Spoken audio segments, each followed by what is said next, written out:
Imagine você descobrir, da pior forma possível, que a pessoa que você mais ama no mundo foi descartada como lixo por quem jurou cuidar dela. Eu vi o meu único filho, um homem que tinha tudo, ser reduzido a uma sombra irreconhecível, escondido em um lugar que nem os animais aceitariam viver, enquanto a mulher que destruiu a vida dele ostentava o nosso patrimônio como se fosse um troféu de vitória. O que aconteceu naquela construção abandonada e a reviravolta que se seguiu não foi apenas um resgate. Foi o início de uma vingança silenciosa que ninguém poderia prever. Se você acha que já viu de tudo sobre traição e superação, espere até entender como o resto de uma vida destruída pode se transformar em um império e o que acontece quando o passado bate a porta exigindo uma parte daquilo que ele mesmo tentou enterrar. E aproveite esta pausa rápida para inscrever-se, deixar o like e ativar o sininho. E de qual cidade ou estado do Brasil você está me ouvindo? Comente aqui embaixo. Agora, vamos continuar com a história. Eu nunca achei que a vida fosse me dar um soco tão forte no estômago depois dos 50 anos. A gente cria os filhos achando que o pior já passou, que as noites em claro por causa de febre ou dente nascendo eram o topo da montanha, mas a verdade é que o abismo é muito mais fundo. Eu sou a Vera, uma mulher comum, que ficou viúva cedo demais e aprendeu a se virar com o que tinha. O meu mundo sempre foi o meu filho, o Gustavo. Ele era um menino de ouro, trabalhador, mas com um coração tão mole que qualquer um que soubesse sorrir do jeito certo conseguia dobrar ele. E foi exatamente isso que aconteceu quando aquela mulher, a Verônica, entrou na vida dele. No começo, eu tentei gostar dela. Eu juro que tentei. Mas tinha um brilho no olho dela que não era de amor, era de cobiça. Ela olhava para nossa casa, para as coisinhas que eu e meu marido levamos uma vida inteira para pagar, como se estivesse fazendo um inventário de quanto aquilo valia em dinheiro vivo. Ela foi cercando Gustavo, falando baixinho no ouvido dele, mudando o jeito dele se vestir, o jeito dele falar e, aos poucos, o jeito dele me tratar. Ela dizia que ele tinha potencial para ser grande, que aquele bairro onde a gente morava era pequeno demais para a inteligência dele. Ela falava de investimentos, de um negócio em outro lugar, de uma vida de patrão que ele nunca tinha sonhado ter. Eu via o Gustavo se transformando. Ele começou a ficar impaciente comigo. Qualquer conselho que eu dava, ele dizia que eu era atrasada, que o mundo tinha mudado. A Verônica convenceu ele de que, para eles crescerem, precisavam de capital. E o capital era tudo o que a gente tinha. Ela fez ele vender a casa que era o meu porto seguro, o carro que ele usava para trabalhar, cada pedaço de terra que o pai dele deixou. Eu fui morar em um quartinho alugado, pequeno e úmido, porque eles prometeram que era só por uns meses.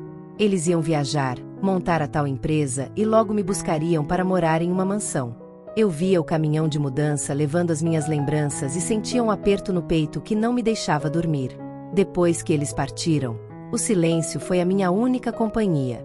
No primeiro mês, o Gustavo ligava. Ele falava rápido, parecia nervoso, dizia que as coisas estavam caminhando. A Verônica sempre aparecia no fundo da ligação, dizendo que eles estavam atrasados para um jantar de negócios. Depois, as ligações ficaram raras. Uma vez por semana, depois uma vez por quinzena, até que o celular dele só dava caixa postal. Eu passava os dias olhando para a tela daquele aparelho, esperando um sinal, uma mensagem, qualquer coisa. Meu dinheiro foi acabando. As economias que eu guardei para a velhice foram usadas para pagar o aluguel daquele cubículo e a comida rala que eu preparava. Passaram 6 meses sem uma palavra. Eu sentia que algo estava errado, bem aqui no meio do peito. Uma mãe sabe quando o filho está em perigo. Eu comecei a procurar por conta própria. Fui atrás de conhecidos, de pessoas que poderiam saber o paradeiro deles, mas ninguém tinha notícia.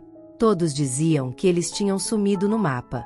Até que um dia, um antigo colega de trabalho do Gustavo me parou na rua. Ele parecia sem graça, olhando para os lados.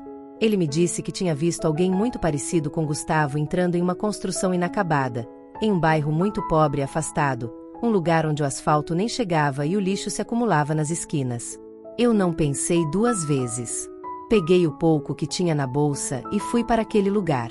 Era um trajeto longo, peguei 2 ônibus, andei quilômetros a pé debaixo de um sol que parecia querer castigar o pouco que me restava de esperança.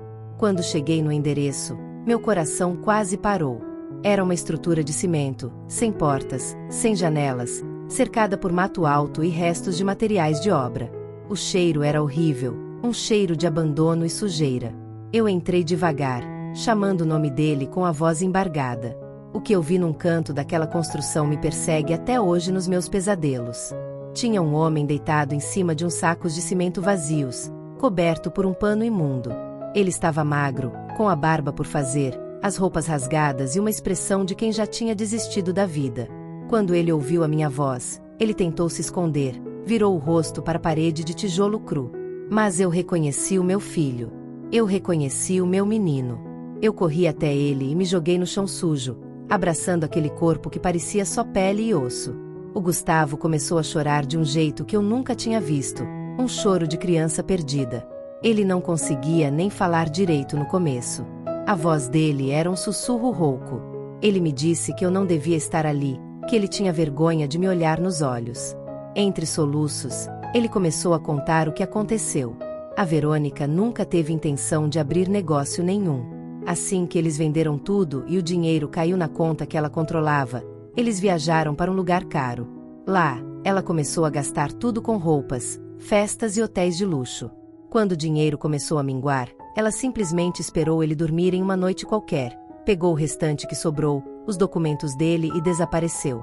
Ela deixou ele sem nada, em uma terra estranha, sem um centavo para voltar ou para comer. Ele teve que vir voltando como pôde, pedindo carona, dormindo na rua, se escondendo de todo mundo porque não aguentava a humilhação de ter sido tão burro. Ele me contou que ela ria da cara dele nos últimos dias, dizendo que ele era um pobre coitado que nunca chegaria aos pés dela. Ela dizia que o amor dele era um peso e que ela merecia o luxo, não uma vida de trabalho duro ao lado dele. O Gustavo estava ali, naquela construção, esperando o tempo passar porque não tinha coragem de bater na minha porta depois de ter me deixado na miséria. Ele disse que preferia morrer ali sozinho do que ver o meu rosto cheio de decepção. Eu segurei o rosto dele com as minhas mãos calejadas e disse que o amor de uma mãe não conhece decepção que seja maior que o perdão.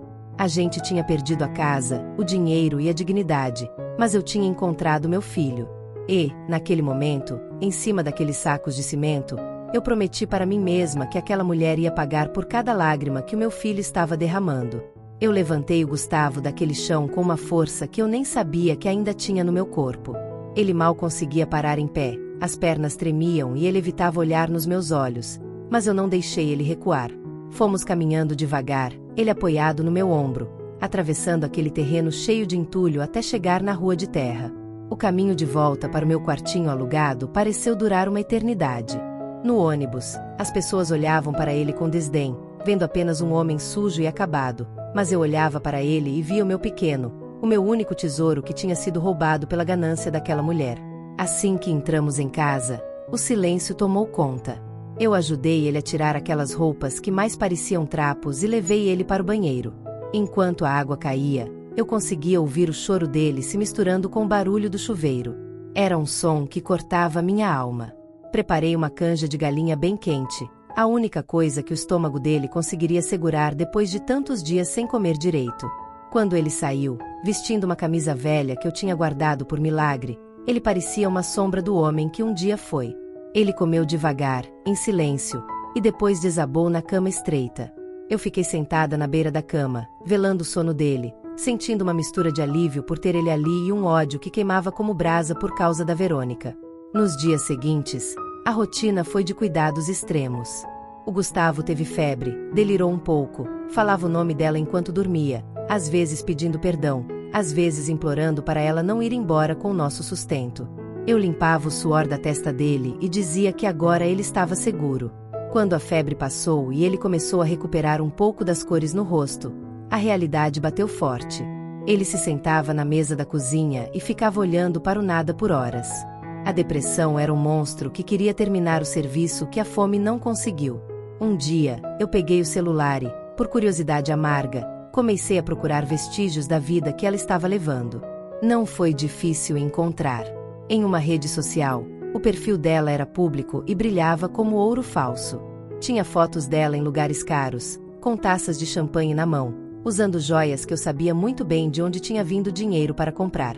Ela postava frases sobre como a vida era generosa com quem tinha coragem de voar alto, como se o sucesso dela fosse fruto de mérito e não de um roubo cruel contra uma família honesta.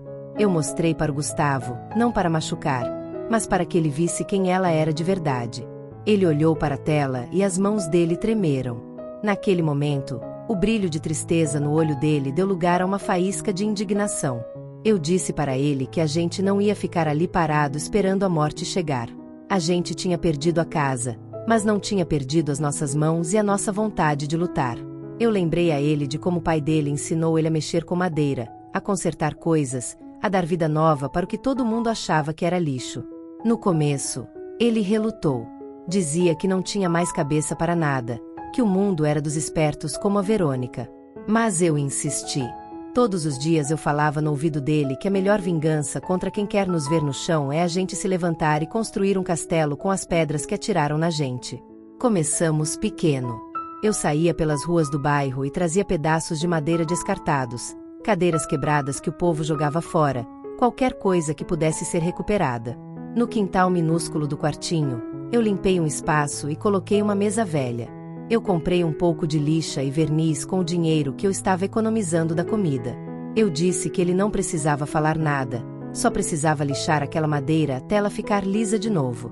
E ele foi. No primeiro dia, ele lixou por 10 minutos e parou. No segundo, ele ficou 1 hora. No final da primeira semana, ele já estava tentando encaixar os pés de uma mesa que ele encontrou no terreno baldio ao lado. Era um trabalho lento. O Gustavo ainda tinha crises de choro e de raiva. Ele se culpava o tempo todo por ter acreditado nas promessas dela, por ter vendido a minha casa. Eu sempre dizia a mesma coisa, que a culpa não era de quem amou e acreditou, mas de quem usou o amor como arma para destruir os outros. Aos poucos, as mãos dele foram ficando calejadas de novo, mas o rosto dele foi ficando mais leve. O trabalho com a madeira era como se ele estivesse lixando a própria dor, tirando as farpas da alma. Nós começamos a transformar móveis que seriam lixo em peças lindas. Eu dava o toque final, ajudava a escolher as cores, limpava tudo com carinho. A gente usava o celular para tirar fotos do que ele fazia e postar para as pessoas do bairro verem.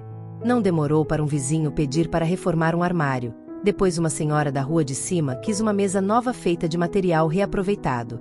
Cada centavo que entrava era uma vitória imensa. A gente dividia um pão com queijo como se fosse um banquete de rei, porque era um dinheiro suado, honesto, que ninguém podia tirar da gente.